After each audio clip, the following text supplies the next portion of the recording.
Açtım.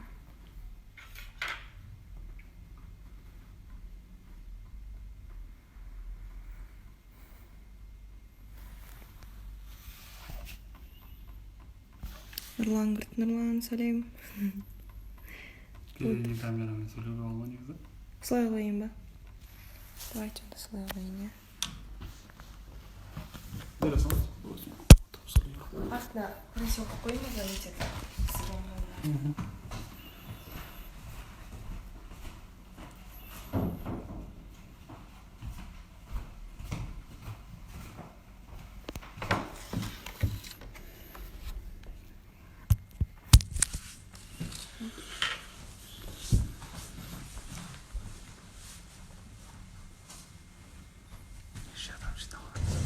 Бір 10 адам жиналған кезде бастай беріңіз.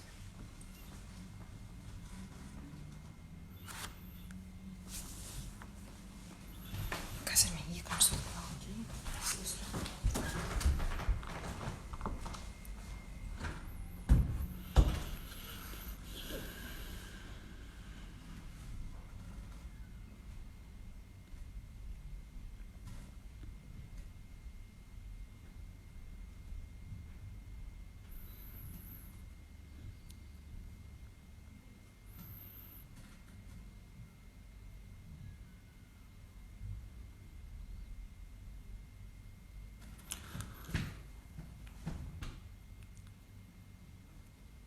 Саламатсыздар көрермендер.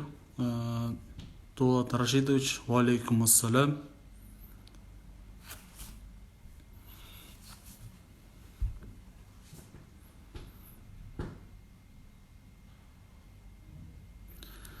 Эфирді сақтап қоюға тырысамыз, Гүлжанат ханым.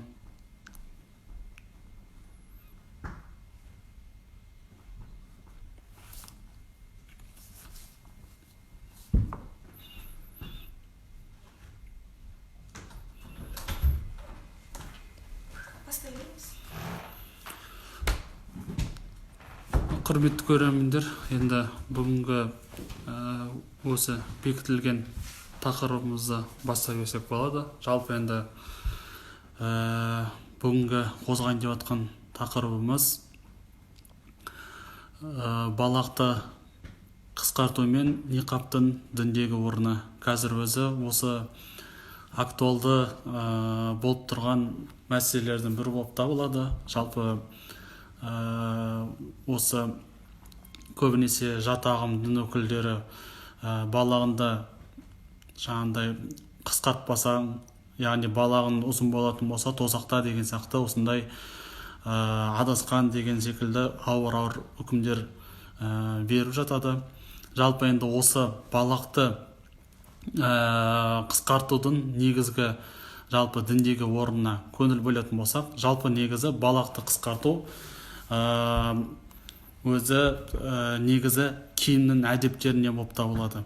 Балақты қысқарту жалпы жат ағым өкілдерін ұстанатын дәлелдердің бірі бұл жаңағы Сахих Бухариде келеді. Яғни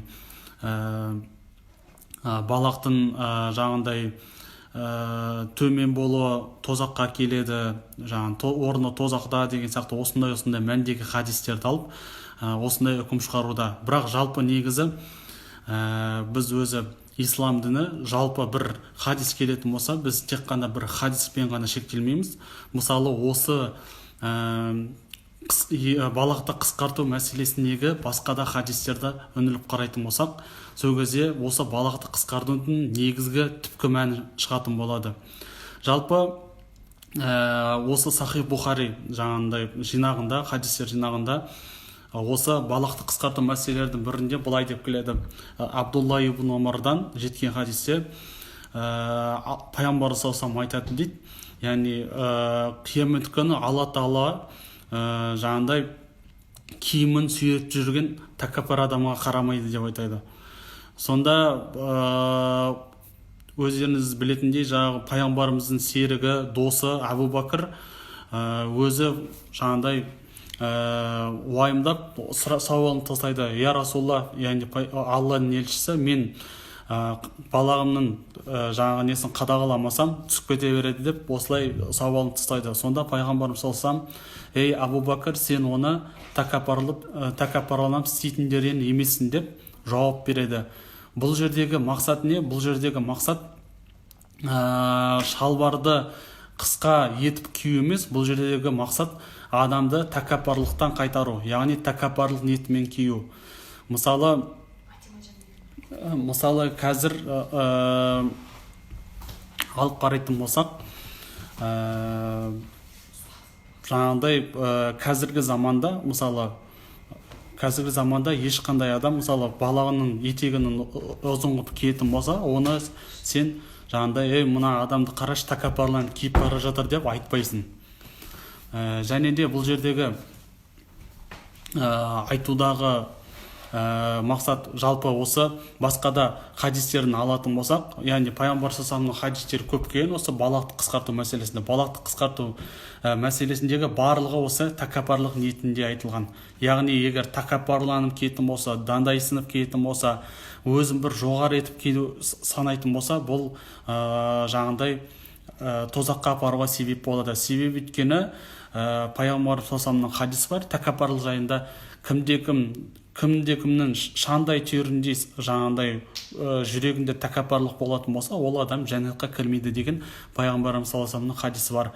Бұл жердегі айтқым келгені, мысалы баяғы кезде осы жаңағы байлар жаңағыдай осы ол кезде мысалы біздің кездегідей шалбар деген нәрсе болмаған, ол кезде ұзын шапан киетін болған.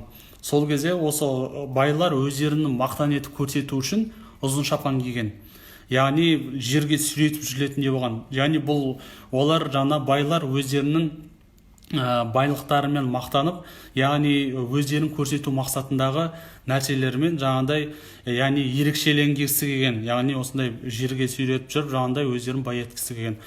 Сондықтан да пайғамбарымыз саллаллаху алейхи вассалам бұл жердегі айтып жатқан нәрсесі осы, яғни адам баласы тәкаппарлық ниетпен кететін болса, онда бұл тозаққа апаруында бір себеп болады. Бірақ нақты бір адамға балаға сүйретіліп баратса, немесе тағы да басқа сен тозақтықсың деп айту, бұл өте үлкен айып болып саналады. Бұндай нәрселерді біз қарапайым халық бұндай нәрсені шешпейміз.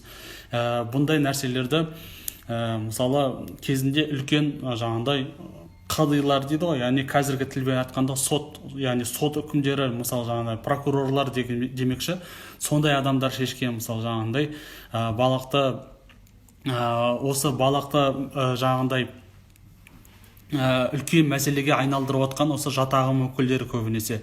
Бұл жерде енді айтқым келіп отқан негізгі мәселе осы жатағым өкілдердің қатты жақсы көретін, ұстанатын ұстаздардың бірі Шейхул Ислам Ибн Таймия деген кісі бар.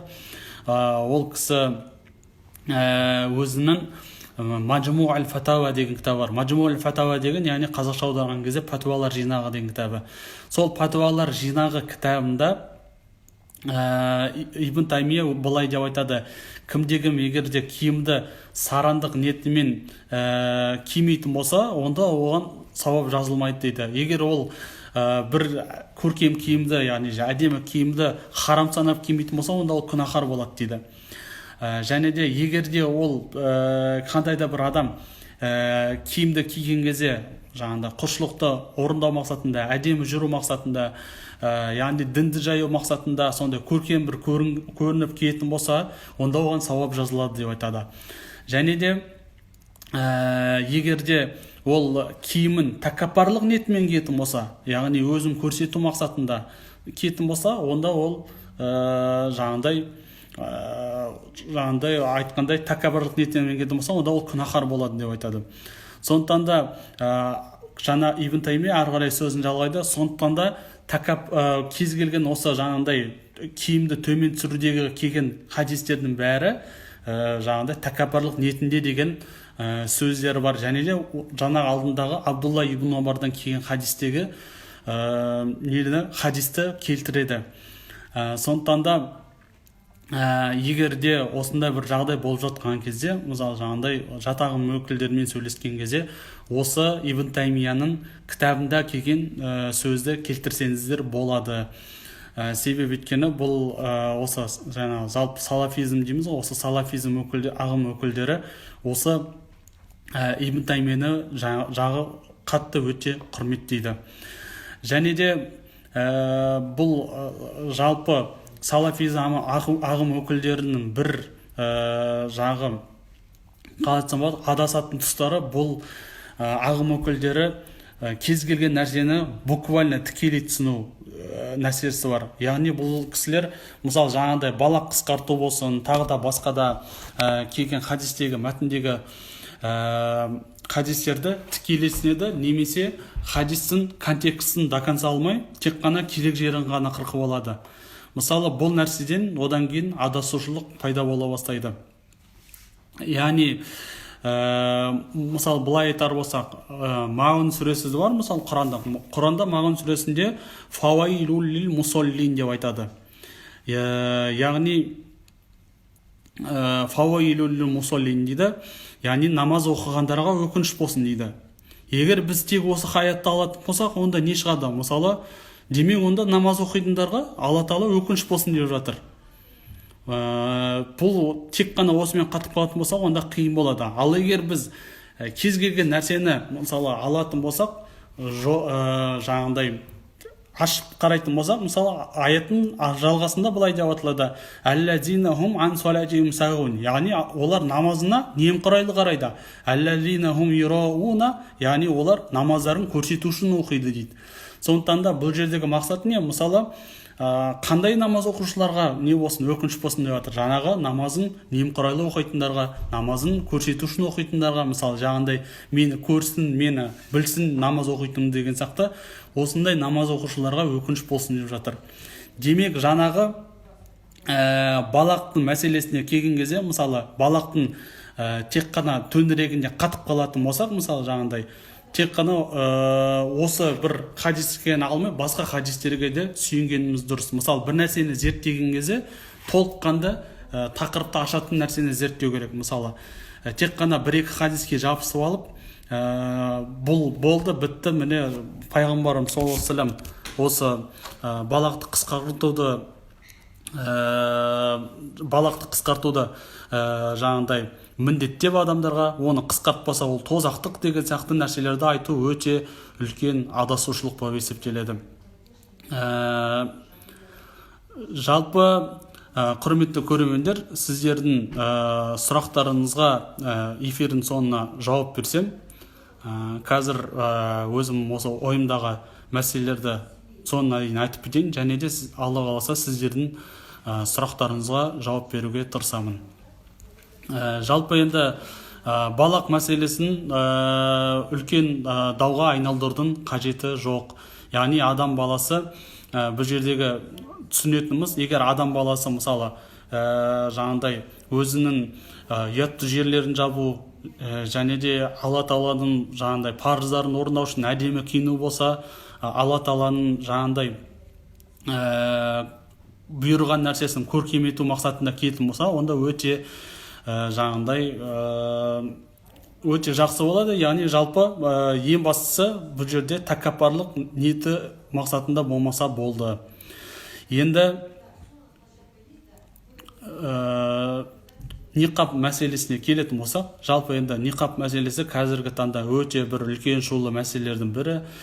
Міне жаңа мына жерде көп кісілер сұрап жатыр, жаңағыдай балақ қысқартуды, ниқабты уәжіп дейді Ханафи мазхабында, жаңағыдай сондай сияқты нәрселерді жазуда.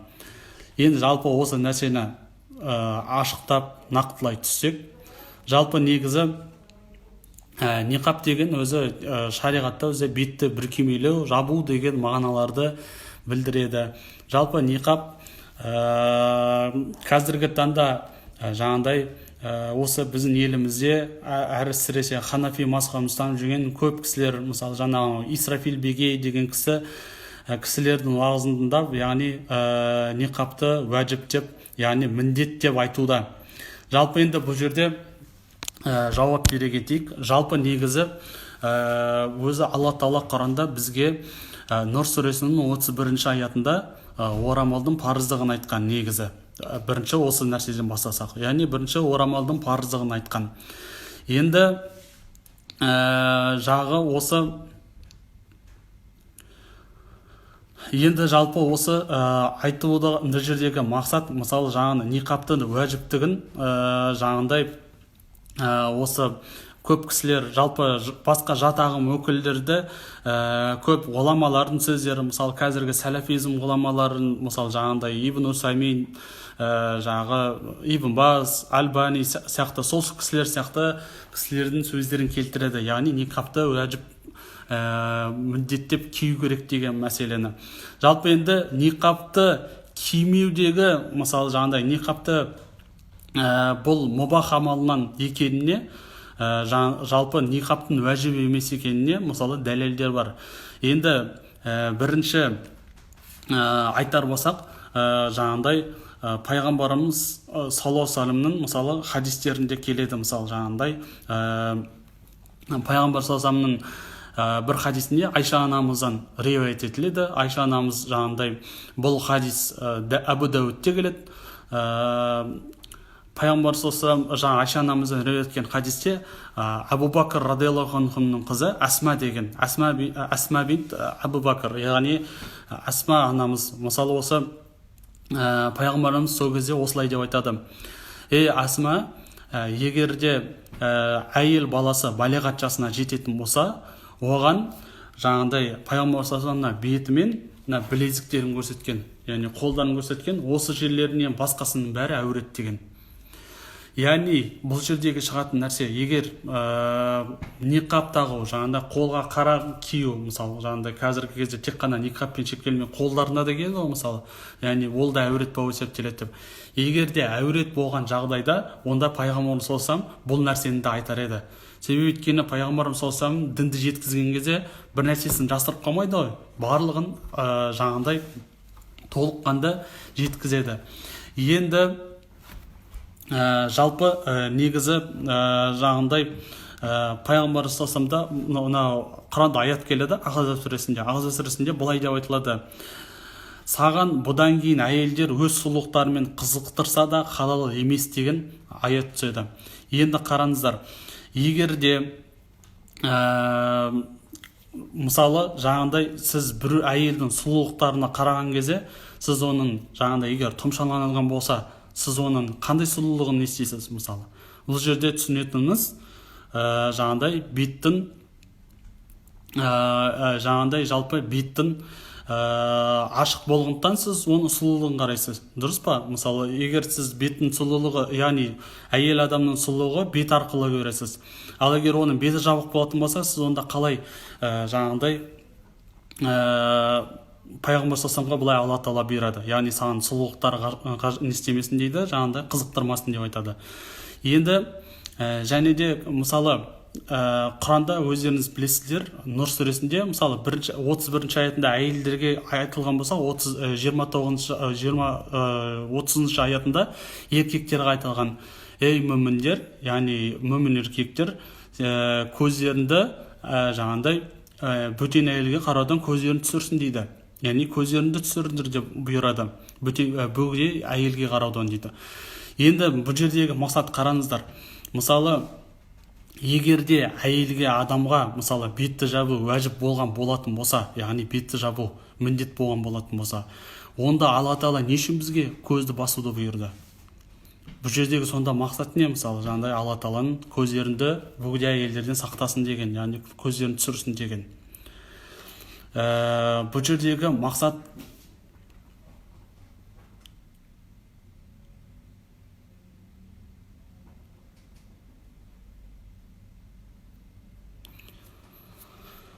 бұл жердегі мақсат осы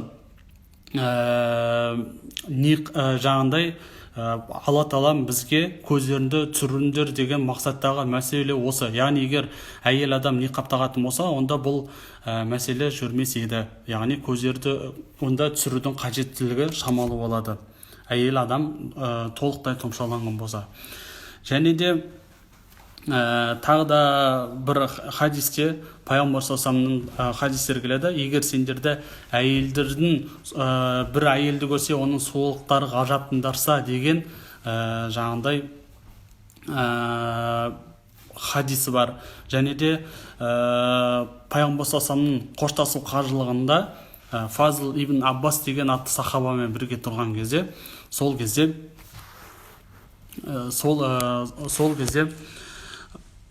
Фазл ибн Аббас жаңағындай келген әйелге сұлулығына қарап қатты тамсанып, жаңағындай қатты қарап қалады екен.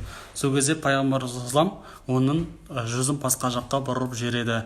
Яғни бұл жерде егер сахаба мысалы жаңағындай әйел адам ниқаппен келетін болса, ол қалай оған тесіліп қарайды? Яғни ол бұл жерде ниқапсыз беті ашық киген келде кигенін түсіндіреді. Жалпы енді мұндағы сұрақтарға көшетін болсақ, мысалы мына жерде көбісі жазып жатыр, никап кию харам ба, сонда сіздер неге шынайы ханафи мазхабын дейсіздер, неге мазхабын алмайсыздар, уәжіп дейді ғой деген сияқты осындай нәрселерді. Құрметті көрермендер, жалпы негізі мен бұл жерде ешқашанда жаңағындай ниқап киюді жоқ деп айтқан жоқпын. Ең біріншіден мен бұл жерде ондай аузымнан сөз шыққан жоқ. Жалпы мойындаймыз, ниқап киюдің өзінің үкімдері бар. Жаңағыдай уәжіп деген ғалымдар бар, яғни міндет деген ғалымдар бар. Және де оны сүннеттен деп есептеген ғалымдар бар, яғни мүбахқа да жатқызған ғалымдар бар. Яғни бұл жерде түсінетініміз, жалпы құрметті көрермендер, кез келген бір мәселені алатын болсақ, тек қана менікі дұрыс деген нәрсе, бұл позиция дұрыс емес. Бұл позиция көп адамдарды құртады. Яғни бұл жерде біз мойындауымыз керек. Яғни жаңағындай ниқаптың уәжіп деген нелер де бар. Өйткені басқа мазхабтарда мысалы келеді. Ханбали мазхабында мысалы жаңағындай ниқаптың уәжіптігін мойындайды. Жаңағындай ниқаптың рұқсат екенін айтады. Мысалы ханбали мазхабын мойындағанда енді мына нәрсені түсінгеніміз дұрыс. Ханафи мазхабында жалпы негізі алғашқы буындарда киген нелерде, ғалымдарда сөздер бар. Жаңағындай ниқапты кию керек деген, жаңағындай осындай айтқан нәрселер бар.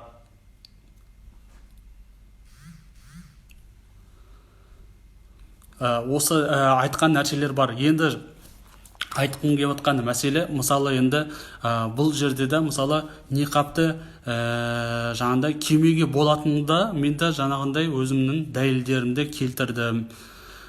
Жалпы онда не себепті ниқап киген әйелдерге тиісесіздер? Енді жалпы құрметті Нұрғалиұлы Марат, сіздің сөзіңізге жауап берсек, жалпы мен өз басым ниқап киген әйелдерге тиіскен емеспін, тиіспеймін де. Бұл нәрсе олардың өздерінің құқықтары. Жалпы бұл нәрсені сіз жоғарғы жақтағы кісілерге жолдасаңыз болады. Бұл жерде бұл мәселеде менің қатысым жоқ.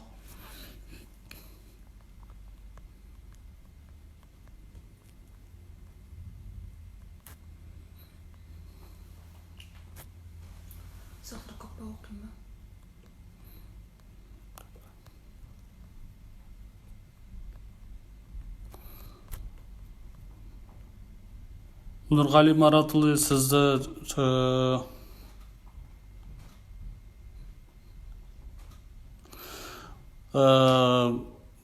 Нұрғалиұлы Марат, сіз маған патуа мүлде жоқ деген сөзді жаңағында болмайды деген нәрсені әкеп беріңізші. Кім айтты болмайды деген? Мен сізге айттым ғой, кез келген бір мәселені алған кезде, жалпы бір мәселені алған кезде тек қана бір жақты ғана қатып қалуға болмайды. Жан жақты қараған дұрыс. Жан жақты қараңыз. Бір нәрселені зерттеген кезде тек қана бір жерді ғана алып, болды, осы ғана шындық, міне бітті, осы нәрсеге еру керек деген нәрсе мүлдем дұрыс емес. Өйткені біз қараңыз, жалпы шариғатта тақлид шахси деген бар. Яғни белгілі бір адамның артынан жүру харам болып есептеледі. Тек қана соның ғана сөзі болды, соңғы орысша айтқан кезде инстанция дейді, соңғы инстанция болды, осы адам айтты, бітті, одан кейін ол өзгермейді деген нәрсе, бұл мүлдем дұрыс емес. Басқада да жаңағындай сөздер бар. Бұны сүннет деген, мен ешкім жаңағындай ниқапты не істеп тұрған жоқ, қалай айтсам болады, бұл жерде жоққа шығарып тұрған жоқ.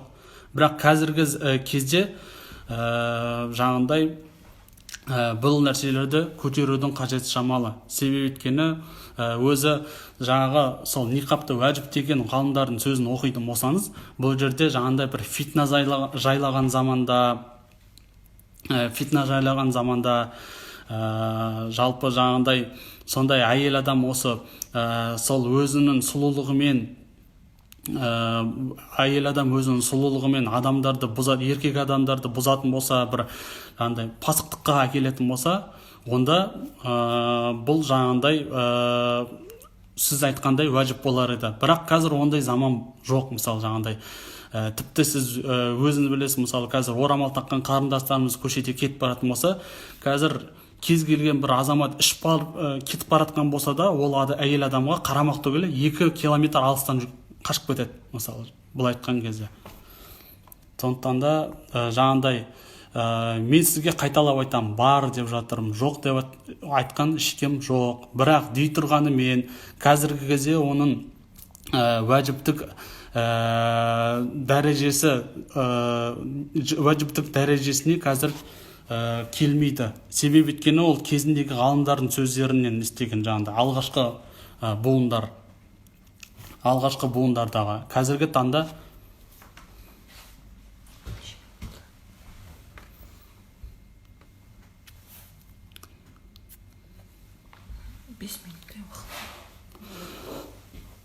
ешқандай ғалым оны кемесем болады деп айтпаған. Ең кемі сүннет дейді. Сонда сіздердің мақсаттарыңыз сүннетпен күрес па?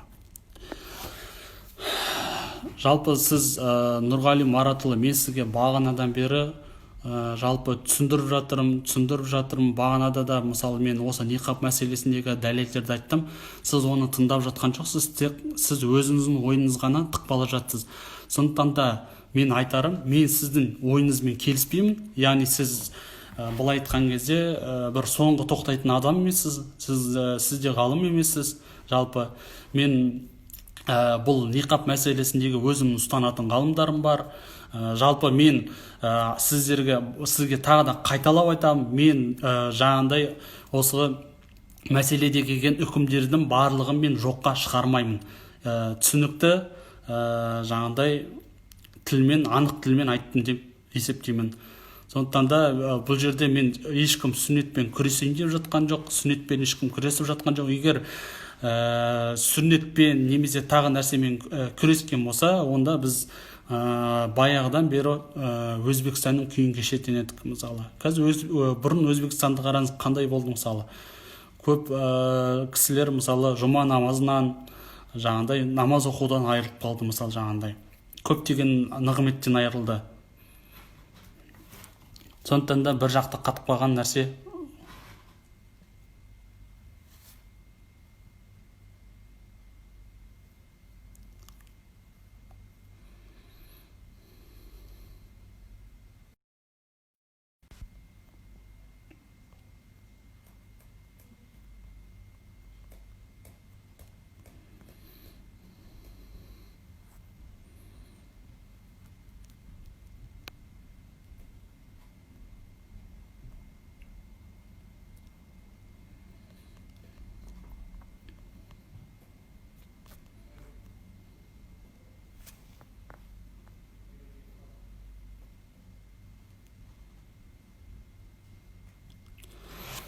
Қараңыз, Нұрғалиұлы Марат, қараңыз, мысалы жаңа айттым ғой мен сізге, бір дәлел келтірейін. Алла Тағала Құранда бізге Нұр сүресінің 30-шы аятында: "Ей мүміндер, бөгде әйелдерге қараудан көздеріңді сақтаңдар" деп айтты. Дұрыс па? Дұрыс. Енді егер әйел адамның бетін жабу уәжіп болған болатын болса, яғни әйел адам бетін жабатын болса, онда Алла Тағаланың бізге көзді басуда бұйырудың мақсаты не сонда? Айтыңызшы, осыған жауап берсеңіз. Көзді басудың мақсаты не онда?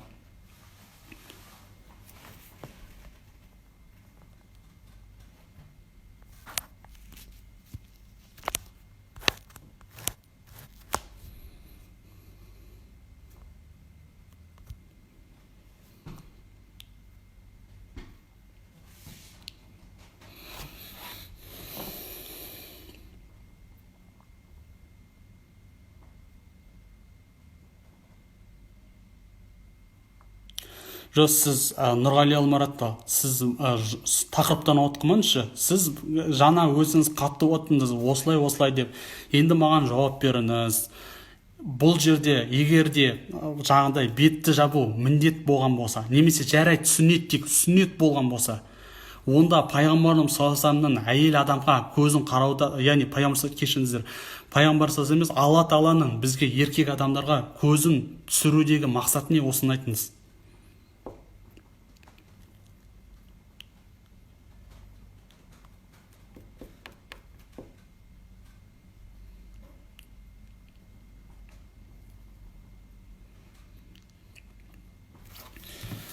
Жалпы негізі бұл мәселеде ғалымдардың сөздері бар.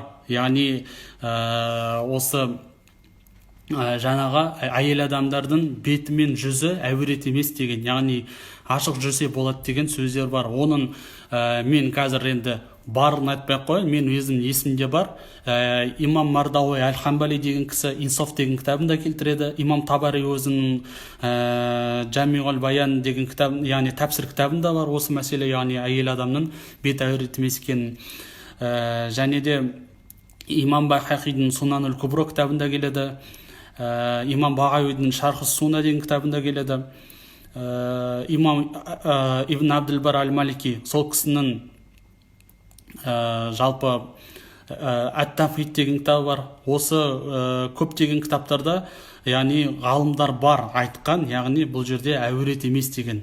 Егер олар жаңағындай осы мәселеде келген болса, олар да өздерінің үкімдерін айтар еді, уәжіп деген. Сіз тек қана сіз өзіңіздің ғана ойыңызды мына жерде тықпалап отырсыз, яғни былай ғой деген сияқты, былай ғой деген. Сіз өзіңіз нақты жауап берсеңіз менің сөзіме. Мен сізге бағанадан бері сұрақ қойып отырмын, сіз былай қаштыңыз, соңғысында дұрыс жауап берген жоқсыз. Сіз нақты жауап берсеңіз, Алла Тағала не үшін бізге Құранда көзімізді басқа әйелдерге қараудан бұйырды? Яғни Алла Тағала айтады ғой, ей мүміндер, көздеріңді бөгде әйелге қараудан сақтаңдар деп айтады. Дұрыс па? Бөгде әйелдерден қараудан сақтаңдар деп айтады. Яғни аят бар ғой, Нұр сүресінің 30-шы аяты. Жақсылап тыңдап алыңыз. Нұр сүресінің 30-шы аяты бар. Ей мүміндер, көздеріңді бөгде әйелдерге қараудан сақтаңдар дейді. Көздеріңді түсіріңдер деп айтады басқа нелерден, аударманы алатын болсақ.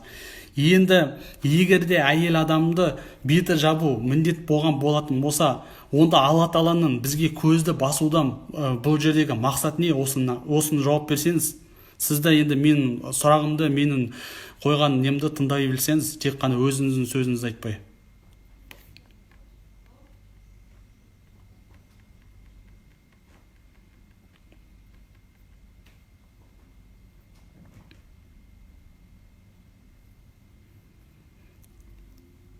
Егер хадис керек болатын болса, мен сізге хадисті де айтып бере аламын. Абу Дауд радиаллаху анхуның келген хадисте жалпы жаңағындай пайғамбар саллаллаху алейхи вассалам Айша анамыздан жеткізеді. Пайғамбар саллаллаху алейхи вассалам жаңағындай Асма бинт Абу Бәкір, яғни Абу Бәкір радиаллаху анху қызы Асмаға пайғамбар саллаллаху алейхи вассалам қарап айтады: ей Асма, әйел адам, яғни балиғатқа жасына толған кезде жалпы мына жер, яғни беті мен қолы осы екі жерді көрсетеді да, басқа жерінің барлығы әурет болып есептеледі деп айтады.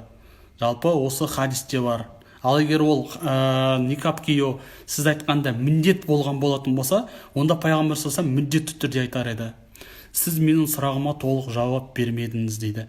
Мен сізге бағанадан бері жауап беріп жатырмын, бағанадан бері айтып жатырмын. Енді оны сіз көрмеген, естімеген болсаңыз, оның менің ешқандай кінәм жоқ. Жалпы осы эфирді көріп отқан кісілердің барлығы көріп отыр. Нұрғалиұлы Марат, мен сізге бағанадан бері айттым, ниқапты жоқ деп ешкім айтқан жоқ. Ниқаптың өзінің үкімдері бар, әр мазхабтың өзінде үкімдері бар, түсініп тұрсыз ба? Яғни, мен мойындаймын, Ханафи мазхабында алғашқы толқындағы ғалымдардың сөздері болған, яғни осы ниқапты кию керек деген. Мен оны жоққа шығарып тұрған жоғым. Осыны түсінсеңіз сіз.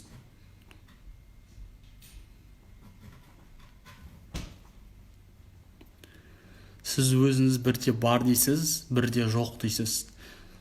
Сөзімді сіз негізі дұрыс тыңдамаған сияқтысыз, негізі жалпы. Сөзімді дұрыс тыңдамаған сияқтысыз, дұрыстап қайталап тыңдасаңыз, өзіңізге нұр үстіне нұр болар еді. Мен ешқашан жоқ деген жоғым. Кез келген бар нәрсені бар деп айту керек фактпен. Бірақ сіз бағанан бері сұрағыма жауап берген жоқсыз. Мен сондықтан да енді соңғы сөзім дәл енді мен сіздің сөзіңізге тоқтап қалмаймын. Себебі өйткені айтқандай, сіз жаңағындай бір соңғы тоқтайтын бір ғалым емессіз, немесе тағы да басқа бір емессіз, қарапайым мұсылмансыз, мұсылман бауырымсыз. Сондықтан да Алла разы болсын сұрақтарыңызға. Жалпы негізі дұрыс тыңдаған сөз дұрыс еді. Эфир сақталады, астына комментарийда сосын ары қарай жалғастыруға болады.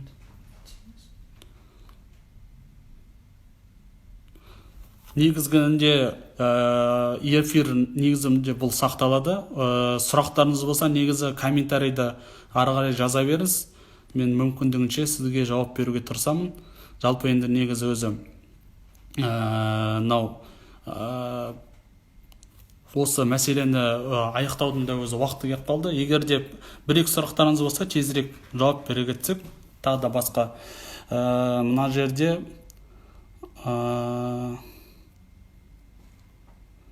Жезқазғандағы діни ахуал қандай қазір? Жұмағұлова 1993. Жалпы Жезқазғандағы діни ахуал өте жақсы, жаман емес.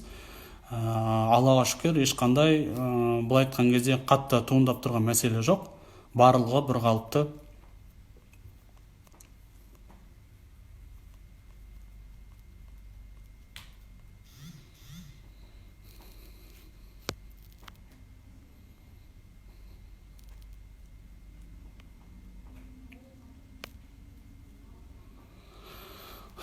Жалпы жақсы, рахмет барлықтарыңызға.